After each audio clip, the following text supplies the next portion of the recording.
Hi friends, இன்னைக்கு சூப்பரான kitchen tips தான் பார்க்க போகிறோம்.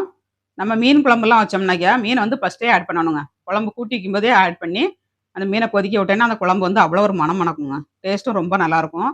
சில பேர் என்ன செய்வாங்கன்னா மீனை வந்து கொதிச்சு முடிச்சு குழம்பு இறக்க போடுற நேரத்தில் அப்படியே மேட்டால் வச்சு அந்த மீன் உருந்து போகக்கூடாதுன்ட்டு அப்படியே வச்சுருவாங்க மூடி. கொஞ்ச நேரம் சிம்மில் வச்சு அதெல்லாம் அடுப்பை ஆஃப் பண்ணி விட்டுருவாங்க. அந்த மீனோட சாறு வந்து அந்த குழம்புல இறங்கினா தான் அந்த குழம்பு மீன் குழம்பு டேஸ்ட் கொடுக்குங்க. சும்மா அப்படியே போட்டு அப்படியே இறக்குனோம்னா அந்த குழம்பு வந்து நல்லா இருக்காது லாஸ்ட்டில். ஃபஸ்ட்டே ஆட் பண்ணணும். ஃபஸ்ட்டே ஆட் பண்ணி இந்த மீன் குழம்ப செஞ்சு பாருங்க. சூப்பர் டேஸ்ட்டாக கிடைக்கும் உங்களுக்கு.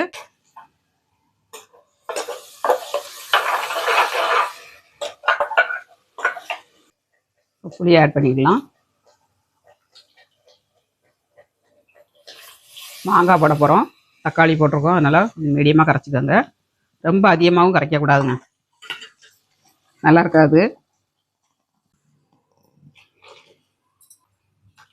அந்த அளவுக்கு தண்ணி வச்சுட்டு நம்ம உப்பு போட்டுக்கலாம். குழம்புக்கு தந்தடி உப்பு போட்டுக்கோங்க.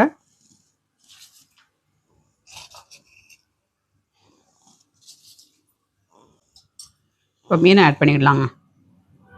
3/4 கிலோ சாலை மீன் எடுத்துருக்கேன். இதையும் ஆட் பண்ணிடலாம்.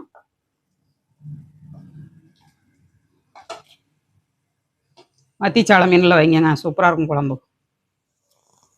குழம்பு கூட்டினோடனே நம்ம மீனை போட்டுடணுங்க. அப்போ தான் அந்த குழம்பு வந்து நல்லா டேஸ்ட்டாக இருக்கும். கரண்டியை போட்டு ஒயாமல் கிண்டக்கூடாது. கிண்டுனீங்கன்னா கரண்டியை போட்டு ஒயாமல் கிண்டக்கூடாது. கிண்டினீங்கன்னா மீன் வந்து உருந்து போகுங்க. லாஸ்ட்டில் கொஞ்சம் கருவேப்பிலை தழை தூவிக்கங்க. நல்லா மணமாக இருக்கும் குழம்பு. நல்லா கொதிக்கட்டும். நம்ம மாங்காய் ஆட் பண்ணிக்கலாம்.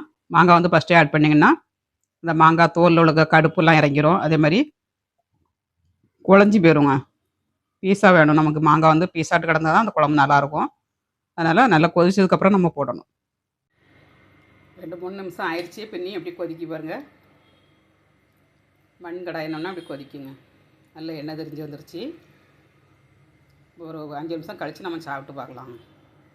வீடியோ பிடிச்சிருந்தா லைக் பண்ணுங்கள். நாளைக்கு இன்னொரு டிப்ஸோடு பார்க்கலாம். பாய்.